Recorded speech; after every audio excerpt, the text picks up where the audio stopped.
अस्सलाम वालेकुम। मेरा नाम डॉक्टर जुनैद जहांगीर अवासी है और मैं चाइल्ड स्पेशलिस्ट हूं। बहुत सारे पेरेंट्स हमारे पास खौफजदा हालत में बच्चे को उठा के ले आते हैं और कहते हैं कि डॉक्टर साहब इसको झटके लगे हैं और एकदम ये रोते रोते नीला हो गया और सांस रुक गया और हम बहुत खौफ और डर का शिकार हो गए। जब मैं उनसे पूछता हूं कि क्या आपका बच्चा थोड़ी देर बाद ठीक हो गया था, तो कहते हैं जी थोड़ी देर बाद बच्चा बिल्कुल ठीक ठाक हो गया था, उसे कोई प्रॉब्लम नहीं हुआ था। मैं पूछता हूं क्या इस कैफियत के बाद वो बेहोशी में तो नहीं रहा, जुबान दांतों के नीचे तो नहीं आई, छोटा पेशाब तो नहीं निकल गया? और वो कहते हैं कि जी ऐसा कुछ नहीं हुआ, वो बिल्कुल ठीक हो गया। मेरा अगला सवाल ये होता है कि क्या ऐसा रोते हुए है या खेलते हुए हंसते हुए भी होता है? पेरेंट्स कहते हैं डॉक्टर साहब ऐसा सिर्फ रोते हुए होता है, खेलते हुए हंसते हुए नहीं होता। तो मैं उन्हें कहता हूं कि ये कोई खतरे वाली बात नहीं है, आपके बच्चे को ब्रेथ होल्डिंग स्पेल्स हैं। तो आज हम बात करेंगे कि ब्रेथ होल्डिंग स्पेल्स क्या होते हैं, कैसे इन्हें पहचानना है और इनकी ट्रीटमेंट क्या होती है और इनकी वजह क्या होती है। सबसे पहले ये याद रखें कि 5% ऑफ द पॉपुलेशन में ब्रेथ होल्डिंग स्पेल्स होते हैं। ब्रेथ होल्डिंग स्पेल्स की जो कॉमन एज है वो 6 to 18 मंथ्स है। 6 माह से लेके 18 माह के बच्चे को ब्रेथ होल्डिंग स्पेल्स होंगे। 5 साल से बड़े बच्चे में ब्रेथ होल्डिंग स्पेल्स नहीं होते। सो प्लीज अगर आपका बच्चा 5 साल से बड़ा है तो don't think of breath holding spells. अगर ऐसी कोई कैफियत हो रही है तो वो कुछ और है।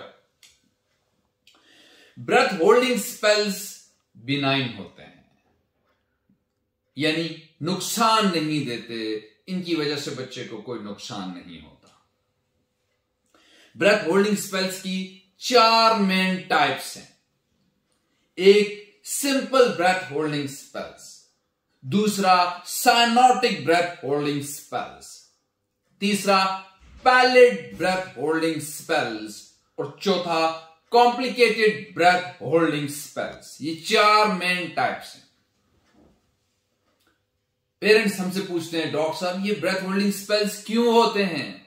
तो ब्रेथ होल्डिंग स्पेल उस वक्त होगा आपके बच्चे को जब वो गुस्से का शिकार होगा, जब वो फ्रस्ट्रेशन का शिकार होगा या उसे कोई चोट लगेगी और वो एकदम रोएगा। तो उस फ्रस्ट्रेशन, उस एंजाइटी, उस तकलीफ की हालत में जब वो क्राई करता है तो एकदम रोते रोते सांस रोक लेता है। इस दौरान बाज़-औक़ात होंठ भी नीले हो सकते हैं, बाज़-औक़ात आंखें ऐसे ऊपर की तरफ जा सकती हैं और थोड़ी देर के लिए बच्चा बिल्कुल ऐसे हो सकता है, थोड़ी देर में वो बिल्कुल ठीक हो जाएगा। पेरेंट्स हमसे पूछते हैं डॉक्टर साहब ब्रेथ होल्डिंग स्पेल्स में बच्चे को हमें क्या करना चाहिए? तो पहली बात यह कि ऐसी कंडीशन में आपने पैनिक नहीं करना। आपने बच्चे के मुंह में कुछ नहीं डालना। अमूमन घर में बड़े बूढ़े कहते हैं पानी ले आओ, ये ले आओ, मुंह में डालो, ऐसा नहीं करना। आपने उसकी कमर पे थपकी देनी है और उसे खुली फजा में ले जाएं। जब ब्रेथ होल्डिंग स्पेल हो आप बच्चे को खुली फजा में ले जाएं और उसकी कमर पे थपकी दें, थोड़ी देर में वो बिल्कुल ठीक हो जाएगा। और कोशिश करें कि आपका बच्चा खुश रहे, फ्रस्ट्रेशन का शिकार ना हो, एंजाइटी का शिकार ना हो, कोई चीज उसकी मर्जी के खिलाफ ना हो और चोट ना लगे, उसे कम से कम रुलाएं क्योंकि ये रोने के दौरान होगा। 25% केसेस में पॉजिटिव फैमिली हिस्ट्री भी होती है, यानी कि 25% केसेस ऐसे होते हैं जिसमें मां को या बाप को भी ब्रेथ होल्डिंग स्पेल्स रहे होते हैं या बहन भाइयों में से किसी को रहे होते हैं। खून की कमी भी ब्रेथ होल्डिंग स्पेल्स का मुआजब बनती है। सो प्लीज मेक श्योर करें कि आपका बच्चा, अगर उसे ब्रेथ होल्डिंग स्पेल्स हो रहे हैं तो वो खून की कमी का शिकार तो नहीं है। खून की कमी की निशानी ये होती है कि बच्चा देखने में पेल नजर आता है, रेडिश नहीं होता और उसकी भूख भी कम होती है, ग्रोथ भी इतनी अच्छी नहीं हो रही होती।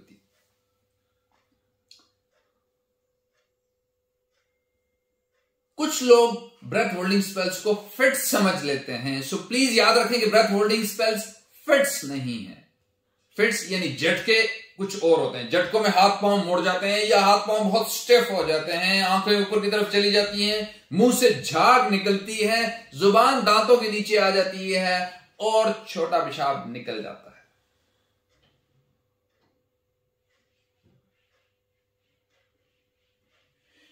पोस्ट इक्टल फिनोमेना से भी आप ब्रेथ होल्डिंग स्पेल्स और फिट्स को डिफरेंशिएट कर सकते हैं। नॉर्मल फिट्स के बाद पोस्ट इक्टल फिनोमेना होता है। पोस्ट इक्टल फिनोमेना में बच्चा बेहोशी का शिकार हो जाता है और बहुत देर बाद उसको होश आता है। ब्रेथ होल्डिंग स्पेल्स में ऐसा नहीं होता। जैसे ही स्पेल खत्म होता है बच्चा बिल्कुल ठीक हो जाता है। ब्रेथ होल्डिंग स्पेल में पोस्ट इक्टल फिनोमेना नहीं होता। बहुत देर तक ब्रेथ होल्डिंग स्पेल के बाद बच्चा बेहोश नहीं रहेगा। अगर आपके बच्चे को ब्रेथ होल्डिंग स्पेल्स हैं तो उसकी एक सिंपल सी ईसीजी भी कर लेनी चाहिए, जस्ट टू मेक श्योर कि कहीं ये लॉन्ग क्यूटी सिंड्रोम तो नहीं है, बिकॉज बाज औकात प्रोलॉन्ग क्यूटी भी इसी तरह प्रेजेंट करता है। सो एक सिंपल ईसीजी करके प्रोलॉन्ग क्यूटी को जरूर रूल आउट कर लेना चाहिए। कुछ लोग ब्रेथ होल्डिंग स्पेल्स को, इवन कुछ डॉक्टर्स भी ब्रेथ होल्डिंग स्पेल्स को फिट समझ लेते हैं और वो ईईजी करवाते हैं, ताहम ईईजी ब्रेथ होल्डिंग स्पेल्स में नॉर्मल निकलेगी। अब बात करते हैं ब्रेथ होल्डिंग स्पेल्स की ट्रीटमेंट क्या करनी है, क्या इसको मैनेज कैसे करना है। तो एक तो मैंने आपको बताया कि आपने कमर पे थपकी देनी है, खुली फिजा में लेके जाना है, खून की कमी को एड्रेस करना है। अगर खून की कमी है उसके लिए आयरन दिया जाता है। आयरन का छोटा बच्चा है तो सिरप दिया जाएगा, बड़ा बच्चा है तो टैबलेट दी जाएगी। लेकिन चूंकि ये एज ऐसी होती है जो हमेशा छोटे बच्चों की होती है तो बेहतर है कि उसे सिरप ही दिया जाए आयरन का।